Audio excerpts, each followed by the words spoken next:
Tem alguma coisa que eu posso fazer para esse bebê extremamente grave da hérnia diafragmática? Sim. Tá? E o que nós podemos fazer é um procedimento que a gente chama de oclusão traqueal no feto. Tá? Então esse bebê que tem a hérnia diafragmática mais grave, que eu já falei quais são os critérios, ele é um bebê candidato, tá, a ser submetido à oclusão traqueal, tá certo? Como é que funciona essa oclusão traqueal? Quais são os resultados e por que ela pode ser realizada no bebê com hérnia mais grave? Tá? Por que ela pode ser realizada no bebê com hérnia mais grave? Vamos imaginar aqui, tá, que a gente tem um tórax normal de um fetinho, né? Então aqui a gente tem o coração, tá? Esse aqui é o lado esquerdo, esse é o lado direito, como sempre, tá? Aqui a gente tem um pulmãozinho do lado esquerdo e aqui a gente tem o pulmãozinho do lado direito, tá? Na vida fetal, tá? O pulmãozinho não serve para respiração, tá? Ou seja, todo o oxigênio que vem para o bebê, ele vem através do sangue do cordão umbilical que vem da placenta. Então o pulmãozinho do feto não serve para respirar. E o que o pulmãozinho do feto faz então? O pulmão fetal produz muito líquido, tá? Muito líquido, uma quantidade de líquido muito grande, eu estou falando do bebê normal, tá? E esse líquido vai sair, né, pelos brônquios, tá? Até a traqueia, tá? E da traqueia esse líquido é jogado para fora do bebê, para fora, ou seja, para a cavidade amniótica. Então, na vida fetal, tá, o pulmãozinho do bebê funciona como se fossem dois rins. Produz um monte de líquido, esse líquido é jogado para a cavidade amniótica, ou seja, para a bolsa das águas, onde o bebê vai viver ali durante toda a gestação.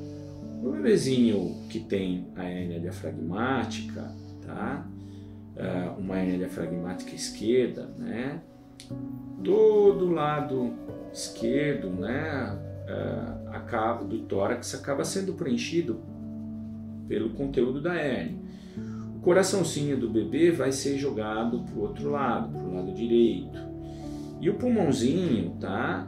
Os dois pulmões vão ficar empurrados para o outro lado do tórax, tá? De tal forma que ambos os pulmões vão ficar com dimensões muito reduzidas. O pulmão geralmente que é mais afetado é o pulmão do lado da hérnia, mas o pulmão contralateral à hérnia, ou seja, uma hérnia esquerda, o pulmão contralateral é o pulmão direito, ele também vai ser afetado e vai diminuir o tamanho. Então esse pulmão, tá, ele fica com volume muito reduzido e produz menos líquido que vai ser jogado para a cavidade amniótica. Então qual é a proposta da intervenção intraútero para a hérnia diafragmática? Tá? O bebê então tem a hérnia aqui, tá? Diafragmática à esquerda, tá? Coraçãozinho deslocado para a direita, tá? E o pulmãozinho apertadinho ali, aqui brônquios, tá? E traqueia. A proposta para esses bebês é em um determinado período da gestação, então isso é geralmente em idades gestacionais que vão de 26 a 28 semanas de gestação, é de colocar na traqueia desse bebê por via endoscópica, né? Nós realizamos uma microcirurgia, ou seja, nós introduzimos uma câmera de vídeo na traqueia do bebê, pela boquinha do bebê, depois pela traqueia, e instalamos um balãozinho aqui, tá? Que tranca essa traqueia do bebê, tá certo? Ou seja, que não deixa mais esse líquido, tá? Que está sendo produzido pelo pulmão do bebê extravasar. E com isso, tá? Com essa então oclusão traqueal, tá? com essa oclusão traqueal, tá? E esse acúmulo de líquido no pulmãozinho do bebê, esse pulmãozinho costuma expandir um pouco mais, tá? Ou seja, costuma aumentar de tamanho, porque o líquido, tá, agora pulmonar está represado dentro do pulmão, porque ele não pode sair por causa dessa oclusão traqueal, tá certo? E é esse aumento no tamanho dos pulmõezinhos do bebê que vai melhorar muito a sobrevida dessa criança no pós-natal.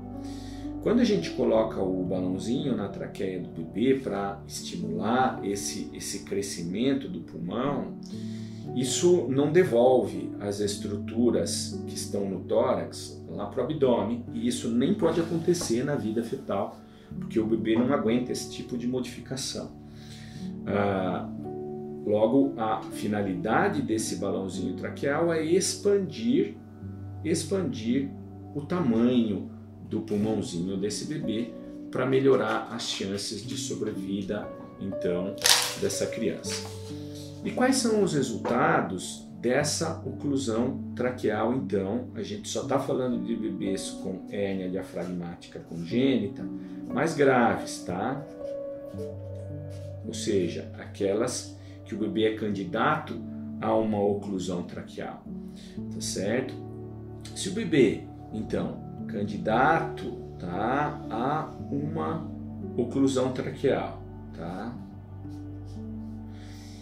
não faz esse tipo de procedimento, tá, ou seja, não é submetido à oclusão traqueal, mas tem essa indicação, cumpre os critérios de indicação, tá, a sobrevida desse bebê, tá, vai de 0, tá, a 35%, tá, dependendo se esse bebê nasce num centro com menos expertise no tratamento pós-natal, ou se ele nasce num centro com mais expertise para o tratamento pós-natal da hérnia diafragmática, tá?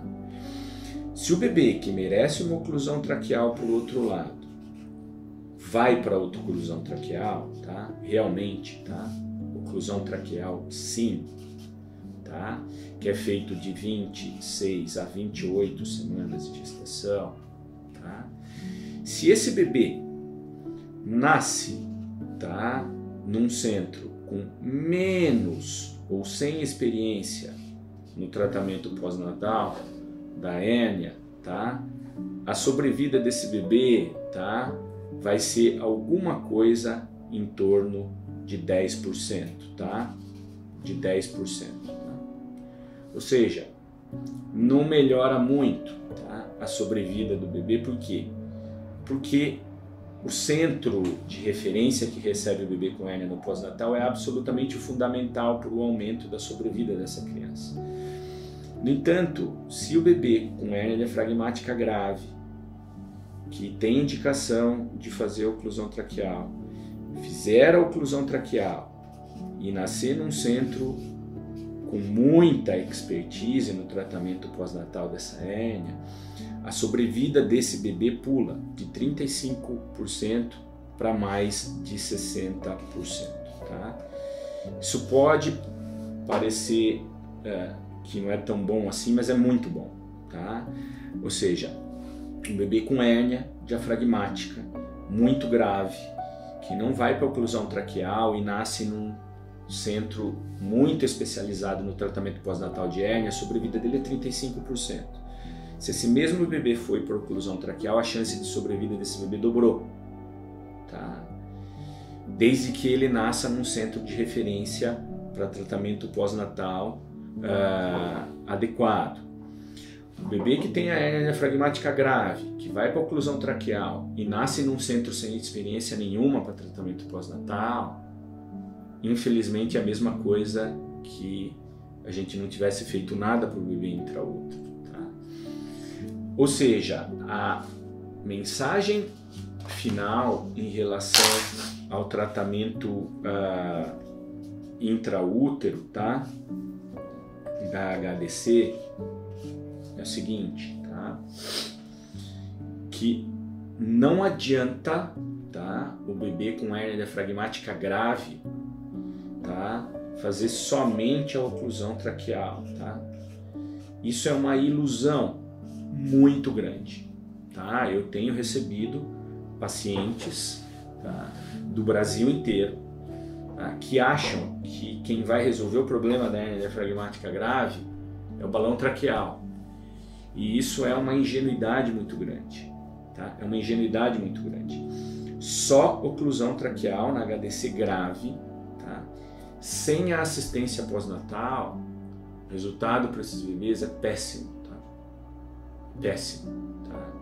O bebê candidato a receber uma oclusão traqueal tem que nascer com um centro extremamente especializado na conduta pós-natal da hérnia diafragmática. E aí esse bebê vai ter o melhor resultado possível, tá? Eu tenho nos últimos uma experiência com tratamento de hérnia diafragmática que vai para 15 anos, tá?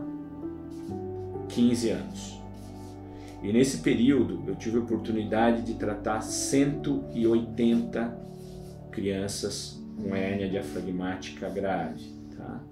180 crianças. Dessas minhas 180 crianças, tá? 90 nasceram em centros com pouca experiência na conduta pós-natal da hérnia diafragmática, tá? 90, metade delas. Não nasceram aqui no nosso centro, nasceram em centros que os pediatras e os cirurgiões veem poucos bebês com hérnia diafragmática por ano. A sobrevida, tá? A sobrevida, tá, dessas crianças, geral, tá, foi de 25%, tá? Uma sobrevida muito ruim. Por quê? Porque a oclusão traqueal não funcionou de jeito nenhum, tá? Porque nasceu no lugar errado. E isso é uma realidade.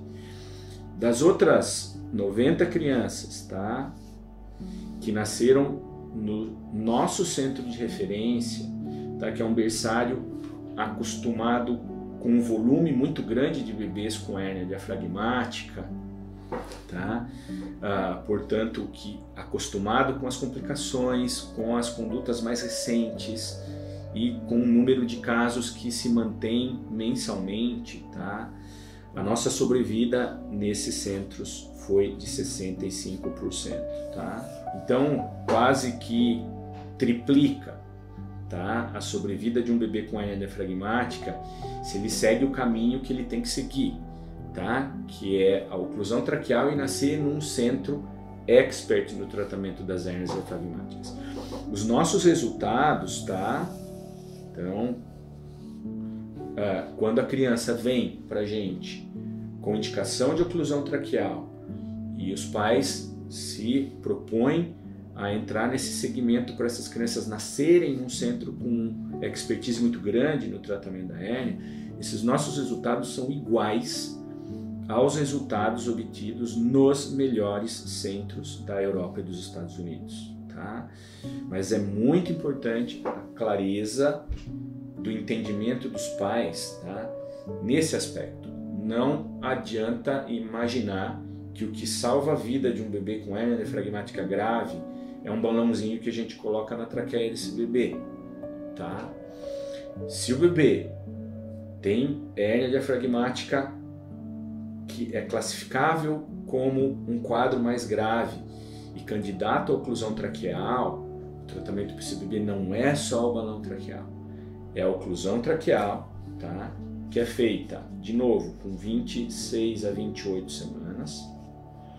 Depois a gente tira esse balãozinho com 34 semanas, tá? E esse bebê nasce num centro de excelência no tratamento da hérnia diafragmática. Somente assim nós vamos conseguir chegar a esses números de sobrevida para essas crianças.